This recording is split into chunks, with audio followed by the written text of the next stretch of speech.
तो आज हम एक ऐसे विषय पर बात करने वाले हैं जो वाकई में सोचने पर मजबूर कर देता है। विषय है बुद्धिमान लोग अकेले रहना क्यों पसंद करते हैं। देखा जाए तो ये एक बहुत ही अजीब विरोधाभास है, एक पैराडॉक्स है। हम अक्सर मानते हैं कि इंसान जितना ज्यादा समझदार होगा, दुनिया के साथ उसका तालमेल उतना ही बेहतर होगा।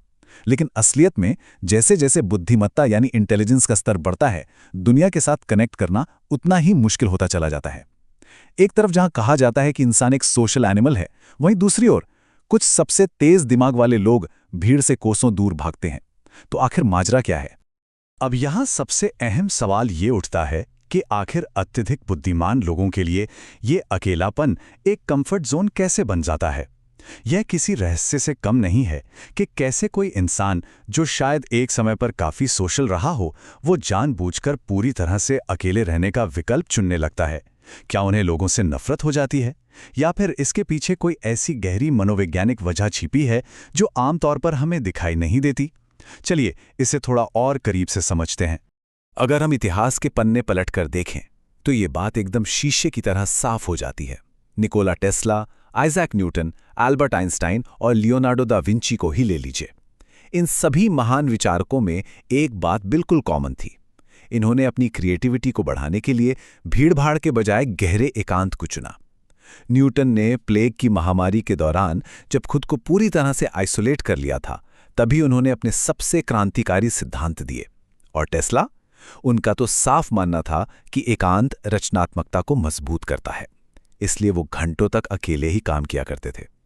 इससे ये बिल्कुल स्पष्ट हो जाता है कि इतिहास के सबसे महान दिमागों ने जानबूझकर दुनिया से एक दूरी बनाई ताकि वे कुछ सच में असाधारण रह सकें। दरअसल हमारे सामाजिक जीवन में अक्सर एक बहुत बड़ा टकराव होता है उथले शोर यानी द नॉइज और गहराई यानी द डेप्थ के बीच। दुनिया का एक बहुत बड़ा हिस्सा बस उथले मनोरंजन, गपशप और सोशल वैलिडेशन के इर्द गिर्द घूमता रहता है। लेकिन दूसरी तरफ जो बुद्धिमान लोग होते हैं, उनका दिमाग मानव व्यवहार, भावनाओं, पैटर्न्स और लोगों के असली इरादों को बहुत गहराई से स्कैन कर रहा होता है। अब जरा सोचिए, जब कोई ये देखता है कि ज्यादातर बातचीत कितनी सतही और खोखली है, तो ये एहसास कितना कष्टदायक हो सकता है।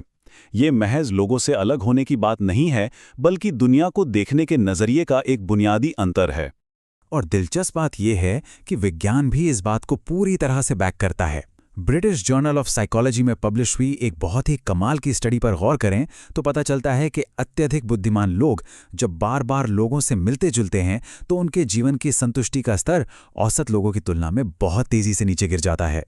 सरल शब्दों में कहें तो उनका दिमाग शोर नहीं चाहता, वो गहराई की तलाश में रहता है।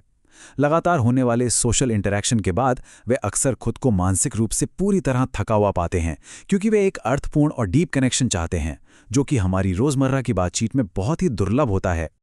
अब इसके पीछे की एक बहुत ही प्रैक्टिकल वजह समझते हैं।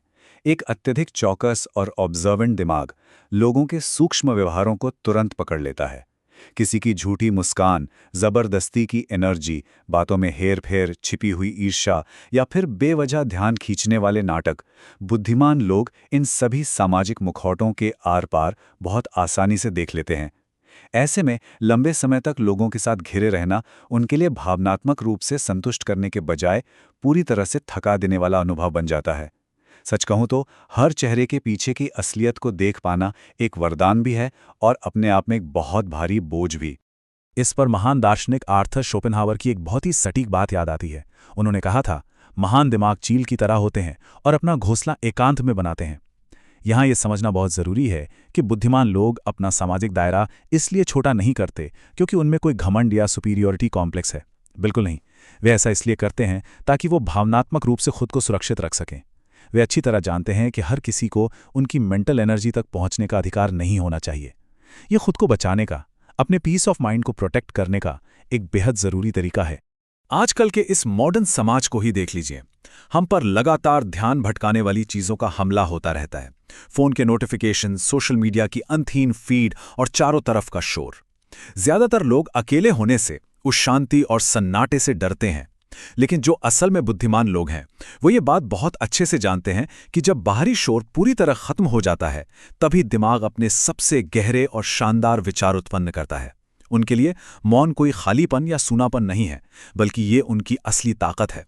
ये वो जगह है जहां वो बिना किसी बाहरी रुकावट के अपने विचारों को खुलकर बुन सकते हैं। पर हाँ, इस पूरी कहानी का एक स्याह सच भी है जिसे नज़रअंदाज नहीं किया जा सकता। अक्सर बुद्धिमान लोग समाज से खुद को पूरी तरह कटा हुआ महसूस करते हैं।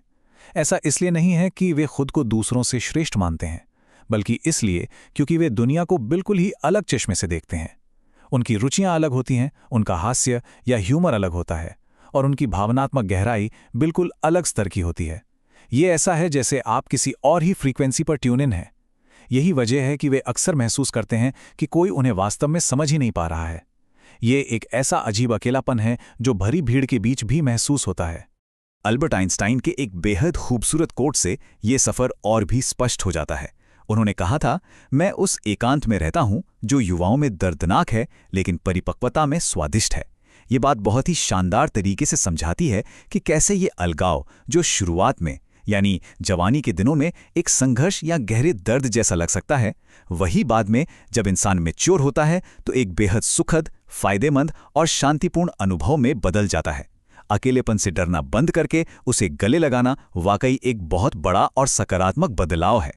और अंततः एक सच्चाई ऐसी भी है जिससे मुंह नहीं मोड़ा जा सकता। बुद्धिमान लोग अक्सर समय के साथ साथ शांत होते चले जाते हैं, इसलिए नहीं कि उनके पास दुनिया को कहने के लिए कुछ बचा नहीं है, बल्कि इसलिए क्योंकि वो ये बात समझ जाते हैं कि ज्यादातर लोग उनके विचारों और नजरिए को कभी नहीं समझ पाएंगे। खुद को बार बार दुनिया के सामने साबित करने और अपने पॉइंट को समझाने की जद्दोजहद से कहीं ज्यादा आसान बस खामोश रहना हो जाता है। जैसे जैसे जिंदगी में प्राथमिकताएं बदलती हैं, ध्यान खींचना और सामाजिक स्वीकृति जैसी चीजें बहुत ही अस्थायी और बेकार लगने लगती हैं। बुद्धिमान लोग पॉपुलैरिटी या लोकप्रियता के बजाय आज़ादी के पीछे भागते हैं। कैसी आज़ादी? झूठे और मतलबी रिश्तों से आज़ादी, फालतू की भावनात्मक उथल-पुथल से आज़ादी, बेवजह की लंबी बहसों से आज़ादी और हर वक्त दूसरों से मिलने वाले वैलिडेशन से आज़ादी। वो दुनिया भर के दिखावे की परवाह करना छोड़ देते हैं और अपनी खुद की शांति को बनाए रखने के पूरी तरह से आदी हो जाते हैं। ये वो सुकून है जो किसी भी पार्टी या भीड़ में कभी नहीं मिल सकता। चलिए इसे थोड़ा और प्रैक्टिकली डिकोड करते हैं। जरा सोचिए कि एक अति सक्रिय यानी ओवर एक्टिव दिमाग कैसे काम करता है। इसका पहला चरण होता है हर बातचीत का बारीकी से विश्लेषण करना। फिर दूसरा चरण सामने वाले के छिपे हुए इरादों को पढ़ना और समझना। तीसरा चरण बातचीत के भविष्य के परिणामों की भविष्यवाणी करना। और अंत में क्या होता है? भयानक मानसिक थकान का अनुभव। इससे ये एकदम स्पष्ट हो जाता है कि क्यों थोड़ा सा भी सामाजिक संपर्क इन लोगों के लिए आसानी से एक ओवरलोड बन सकता है। दिमाग क्योंकि हमेशा दौड़ता रहता है, तो उसे शांत करने के लिए और उसे रोकने के लिए एकांत ही एकमात्र ब्रेक का काम करता है। तो अगली बार जब आपको लगे कि कोई बहुत ही समझदार इंसान अचानक से अपने सामाजिक दायरे से गायब हो गया है, तो उसे रूखापन या कोल्डनेस बिल्कुल मत मानिएगा। दरअसल ये अकेलापन उनके लिए एक बहुत ही आवश्यक इमोशनल रीसेट बटन की तरह काम करता है। ये उनके लिए मानसिक रूप से खुद को हील करने और दोबारा चार्ज करने का एक बहुत ही ज़रूरी टूल है, ताकि वे दुनिया के उस अत्यधिक शोर से खुद को बचा सकें। अगर हम इस बात को गहराई से समझ लें तो हम अपने आसपास के ऐसे लोगों को बेहतर ढंग से स्वीकार कर पाएंगे।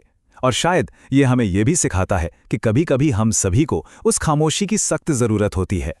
तो अंत में ये पूरी चर्चा हमें एक बहुत ही बड़े और गहरे सवाल पर लाकर खड़ा कर देती है।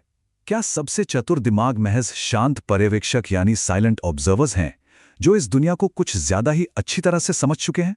इस पूरी बात से ये तो स्पष्ट होता ही है कि अकेलेपन की चुभन और सच्ची शांति के बीच एक बहुत गहरा अंतर है।